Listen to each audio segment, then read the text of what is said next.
When I want to stand in awe before God, I will remind myself of the double slit experiment. So I want you to imagine that we have a photon shooter, so it can shoot a single photon, and you create, think of it as like a metal plaque, and you put two narrow slits in it. You shoot the photon at the two slits. And if you're measuring it with a conscious entity, then the photon will go through one slit or the other. If you stop measuring it and you only look at the wall behind it, you get an interference pattern. So it's over there and I'm like looking like in a mirror or something? Like, what do you mean? Let's say that you never witness the actual slits themselves. You just look at the pattern that they leave on the wall at the end.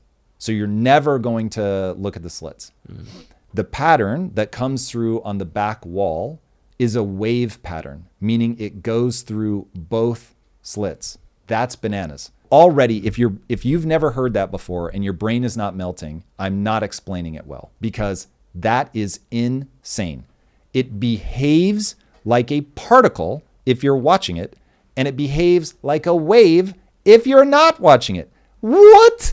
That is absurd in the extreme. Okay, so already I'm now down on my knees like, holy bejesus, there is something here that I do not understand. Now, if you really want to fuck with people, you tell them this.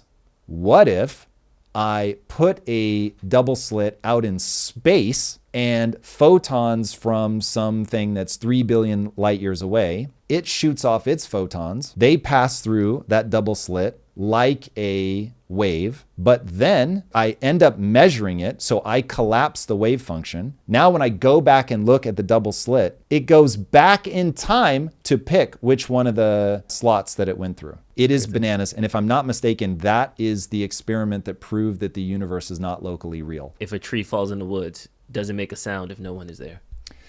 I mean, that obviously not. If the universe is not locally real, there's no reason to render the sound.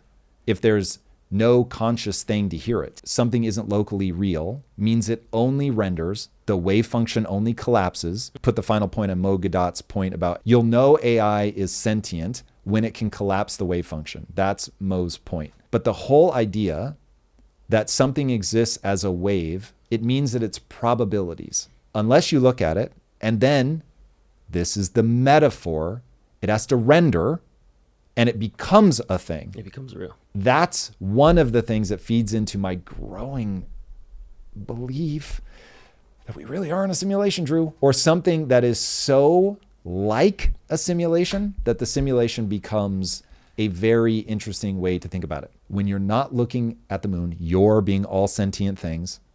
When you're not looking at the moon isn't rendered. It's just a cloud of probabilities. And then when you look at it, to render it for your consciousness, it has to collapse into something. And I once heard a physicist who actually understands this stuff explain it like this. Tom, the world as you see it is merely the most probable universe. When things collapse, they're simply collapsing into the most likely configuration. But it really is just probabilities. And so the fact that when you look up at the moon looks the way that it looks, that's just the most likely variant of that.